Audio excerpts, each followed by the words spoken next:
Stand by, my friend. On this video, I'm going to give you 10 signs you may have ADHD and autism. Let's go.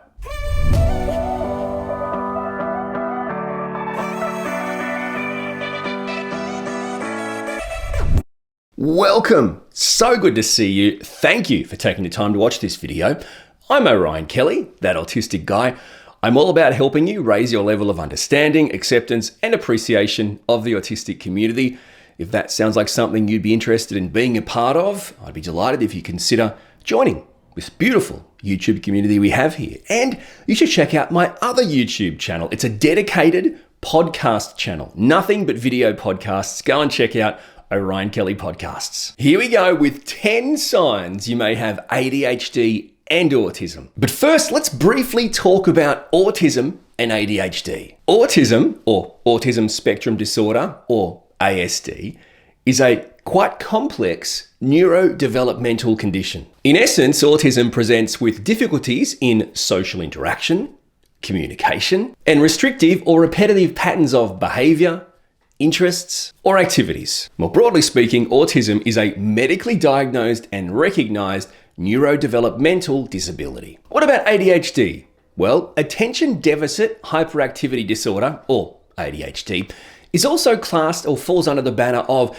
a neurodevelopmental condition. In general terms, ADHD can affect attention, hyperactivity, and impulsivity. People with ADHD can have trouble focusing on tasks, controlling their impulses, and at times managing their energy levels. So we've established in general terms, in very basic terms, what autism and ADHD is and how it can present in people. Now let's get to the good stuff, my friends. Here are 10 signs that you may have ADHD and autism. Keeping in mind, I'm just an autistic person, maybe not just, but I'm an autistic person using my lived experiences and my own general discussion and thoughts. I'm not a healthcare professional, and in no way can this video or these signs be used to make an assessment or diagnosis. Sign number 1 that you may have ADHD and autism is around social interaction. Now, it's established, you may say common knowledge, that autistic people clearly struggle with social interaction and communication. It's part of the assessment criteria.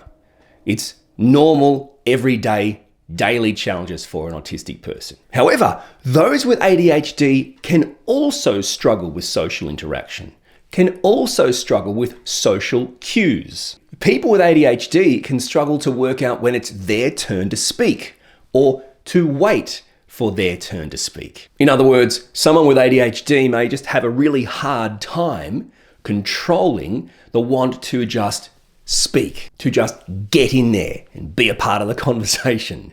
Some may say to butt in, to monopolize, to take over. The idea that there's cues involved and there's etiquette involved may not always be something that is either apparent or is something that's considered by someone with ADHD. Now, of course, this is also a challenge for people who are autistic. Sign number 2 you may have ADHD and autism is all about repetitive behaviors. Another relatively common sign of autism is a repetitive or restrictive behavior. Patterns of restrictive behavior or repetitive behavior. These are words that I don't think are the appropriate words, but they explain it in a way where you can kind of understand it. In other words, as an autistic person who also has an autistic son, I look at these things as stimming, as regulation, as things that are in fact self-soothing, self-care.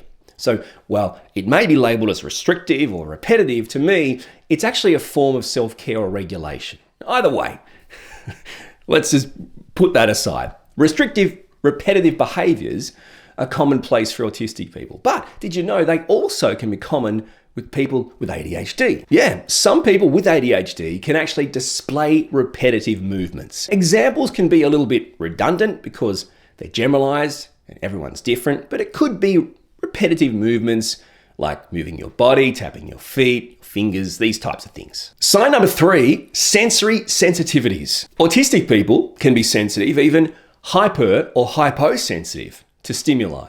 In other words, we can have an under-experience or an over-experience of stimuli in our environment. But did you know that people with ADHD can also experience sensory sensitivities. And these experiences for people with ADHD can include a sensitivity to light, noise, and touch.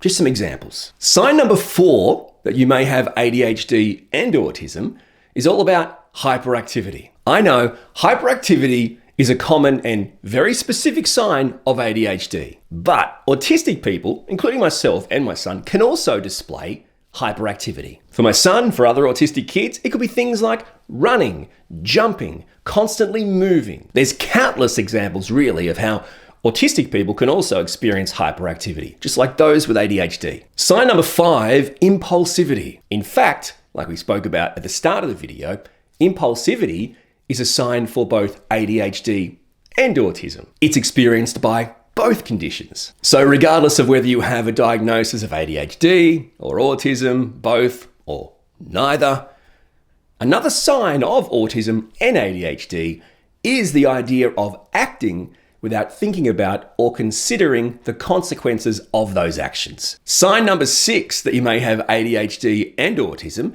is all about difficulty with organization. So in fact, autistic people and those with ADHD can both struggle and have difficulties with general organization, with time management, and the big one, executive function. Common challenges for those with both ADHD and autism. Sign number 7, forgetfulness. We've talked about this in past videos on uneven productivity and executive function, autistic inertia, those types of things. And we've pointed out that it can be, in general terms, a common challenge for autistic people to have difficulties with working memory or even remembering things in general.